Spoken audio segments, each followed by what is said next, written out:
Hello everyone, so today I want to show you this. This is the Masters of Cinema Buster Keaton collection. So it's got three different films on it. It's got Sherlock Jr., The General and Steamboat Bill Jr. And in this review I'll be reviewing The General.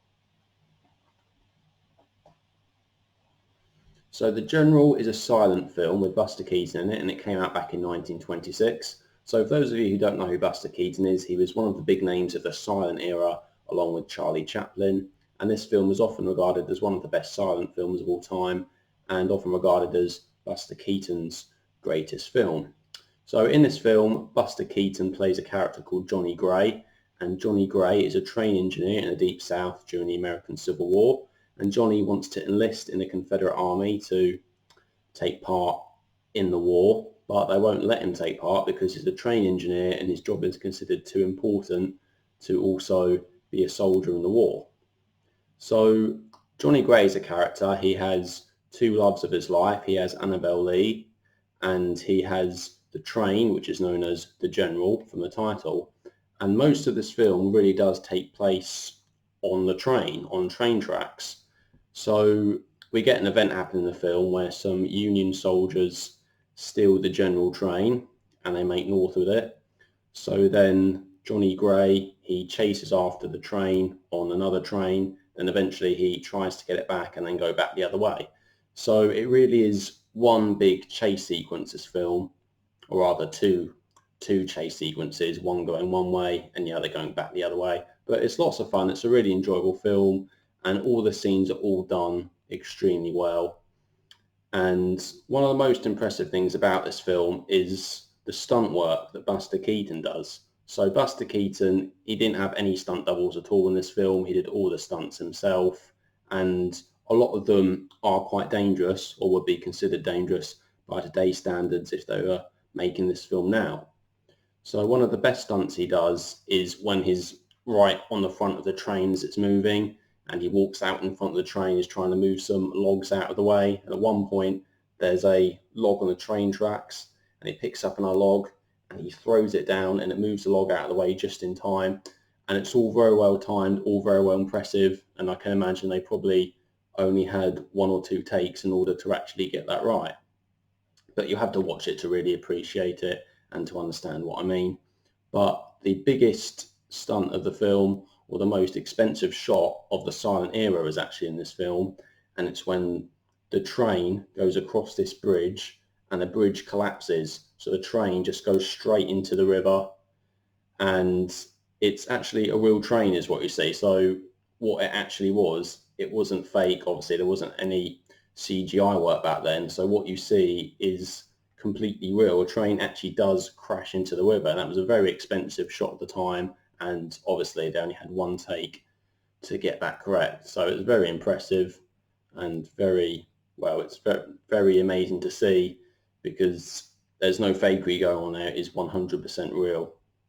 Now, I have to say, this film is very fast-paced. It doesn't really stop for breath. There aren't really any moments in it where the characters take a breather and just stop to chat. It is actually more of an action film than a comedy film, although when you compare Buster Keaton to Charlie Chaplin was a lot more slapstick with his comedy. The comedy in this film with Buster Keaton isn't so much slapstick. It's a bit more realistic, a little bit more subtle. So he does occasionally fall over and bump into things, and when he's climbing across the train, lots of funny sort of things happen. But mostly I'd say it's more of an action film, but because of the thrilling aspect of it with the train chase sequences, it really is good fun all the way through. It's just a very enjoyable film. I just really had a good fun with it. I really enjoyed it, and I think it's one of those films that really keeps you engaged. There's not really any moment where I was thinking this film is getting a bit boring now. I wish it would speed up a bit. And the film isn't that long. The version I watched, I think there are a few different versions of it depending on which one you get, but mine was 1 hour, 25 minutes long. I believe that some versions are slightly shorter. I'm not aware of which bits they changed or which bit they cut out, but really, 1 hour, 25 minutes isn't particularly long for a film, but obviously back then with the silent era, some of the films were shorter. But that's no complaint. I don't think this film needed to be any longer. I think it was a perfectly good length for it, and it completely makes sense. I think everything that's in there fits well with the film. There's not anything I think is particularly bad about the film, to be honest. I think all of it is very enjoyable. Perhaps obviously because it's a silent film, the characters obviously they don't really talk very much. We only get bits come up on the screen with words occasionally about what the characters are saying or what's going on. So, but obviously that's with lots of silent films, and that does when the word's on the screen, it always adds to the story a bit. It's never unnecessary. We always want to know what the characters are thinking and what's going on, and sometimes it's quite funny, especially with the bit with the train crashing into bridge when the characters say, oh, that bridge will take the train, that's fine. And then it does end up crashing. So bits like that are very funny. Interestingly enough, this film was actually based on a real event during the American Civil War, which was known as the Great Locomotive Chase, although in reality the Great Locomotive Chase was actually from the Union soldiers' point of view instead of the Confederate soldiers' point of view in this film. But that's just something interesting about the film. But a lot of the scenes were added in which didn't take place in the Great Locomotive Chase. So in the real locomotive chase, it was just one train sequence going in one direction. But in this film, it's going in one direction and then going back the other way. So overall, I have to say I did really enjoy this film. I think it's very good. Probably my favourite silent film that I've seen so far.